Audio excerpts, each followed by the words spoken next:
ভারত কিশোরী doctor Shyamaprasad মুখোপাধ্যায়ের 125তম জন্মজয়ন্তী উপলক্ষে সোমবার সকালে বালুরঘাটে প্রভাত ফেরি ও পদযাত্রার আয়োজন করল বিজেপির যুব সংগঠন ভারতীয় জনতা যুব মোর্চা।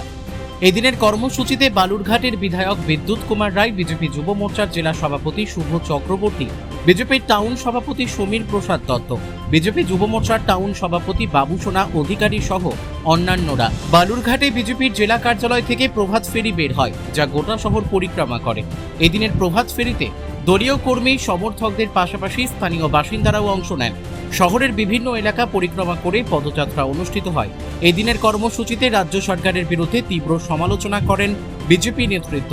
অভিযোগ, দীর্ঘদিন ধরে পশ্চিমবঙ্গে ডক্টর শ্যামাপ্রসাদ মুখোপাধ্যায়কে তার প্রাপ্য সম্মান দেওয়া হয়নি। বরাবরই তার ঐতিহাসিক গুরুত্বকে অবহেলা করা হয়েছে। তাই পশ্চিমবঙ্গের প্রতি ডক্টর শ্যামাপ্রসাদ মুখোপাধ্যায়ের অবদান নতুন প্রজন্ম ও সাধারণ মানুষের কাছে তুলে ধরতেই এই কর্মসূচির আয়োজন করা হয়েছে বলে বিজেপির তরফে জানানো হয়েছে। শুধুমাত্র বালুরঘাট নয়, জেলা জুড়ে এই দিনটি যথাযথ মর্যাদায় পালন করা হয়।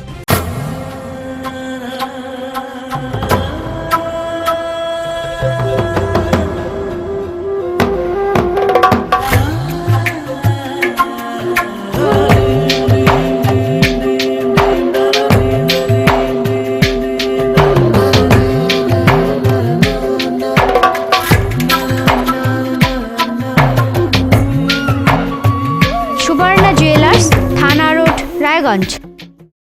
আমাদের বাংলার বাঘ আশুতোষ মুখার্জি এবং যোগমায়া দেবীর যে যোগ্য পুত্র সন্তান শ্যামাপ্রসাদ মুখার্জি, যার জন্য আজকে পশ্চিমবঙ্গ প্রতিষ্ঠিত হয়েছিল। ওনার আন্দোলনের ফলে মুসলিম লীগ চেয়েছিল যে আমাদের পশ্চিমবঙ্গ পাকিস্তানের অন্তর্ভুক্ত হোক। তিনি আন্দোলন করেছিলেন যে না, আমাদের বাংলা আলাদা রাজ্য হবে। যেহেতু মুসলিমদের জন্য পাকিস্তানের সৃষ্টি হলো, আমাদের হিন্দুদের জন্য একটা রাজ্য থাক। সেই রাজ্য আমরা যেখানে এখনও আমাদের পূর্বপুরুষ এবং আমরা এখনও বসবাস করে চলেছি, সেটার অবদান হচ্ছে শ্যামাপ্রসাদ মুখার্জি।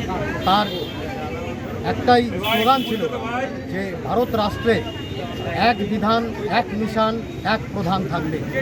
এই স্লোগানকে আমরা মর্যাদা দেওয়ার জন্য, জানেন আপনারা 370 ধারা সংবিধানের সেটা অবলুপ্ত করা হয়েছে 19 সালে। আমাদের বিজেপি সরকার এসে সেটা বাতিল করে এবং আমরা যে হিন্দুরা যেভাবে মাথা উঁচু করে চলতে পারছি, তার জন্য শ্যামাপ্রসাদের অবদানকে স্মরণ করছি। তার জন্য আজকে শোভাযাত্রা, পদযাত্রা হলো। আপনারা জানেন, ভারত কিশোরী ডক্টর শ্যামাপ্রসাদ মুখার্জির আজ 125তম জন্মজয়ন্তী। 125তম জন্মজয়ন্তী উপলক্ষে আমরা ভারতীয় জনতা যুব মোর্চার পক্ষ থেকে বালুরঘাটে একটি প্রভাত ফেরির আমরা আয়োজন করেছিলাম। বিশেষত আমাদের মূল বিষয় ছিল যে দীর্ঘদিন ধরে যে শ্যামাপ্রসাদ মুখার্জিকে আর এই পশ্চিমবঙ্গের মাটিতে কোনোদিনও তাকে তার যোগ্য সম্মান দেয়নি। না বামপন্থী সরকার দিয়েছে, না তৃণমূল কংগ্রেস সরকার দিয়েছে। শ্যামাপ্রসাদ মুখার্জির স্বীকৃতিকে কোনোদিনও মানতেই চায়নি পশ্চিমবঙ্গ। সেই জন্য আমাদের এই সরকারের মূল লক্ষ্য যে শ্যামাপ্রসাদ মুখার্জি এই পশ্চিমবঙ্গে যে তার অবদান, সেই অবদানকে সাধারণ মানুষের মাঝে যাতে তুলে ধরতে পারি, সাধারণ মানুষ যাতে আরও বেশি বেশি করে শ্যামাপ্রসাদ মুখার্জি সম্পর্কে জানতে পারে, সেই বিষয়ের উপরেই আজকে আমরা ভারতীয় জনতা যুব মোর্চার পক্ষ থেকে আর আজকে এই পদযাত্রার আয়োজন করেছি। বালুরঘাট থেকে মান্টি সিং এর রিপোর্ট, কুলিক নিউজ।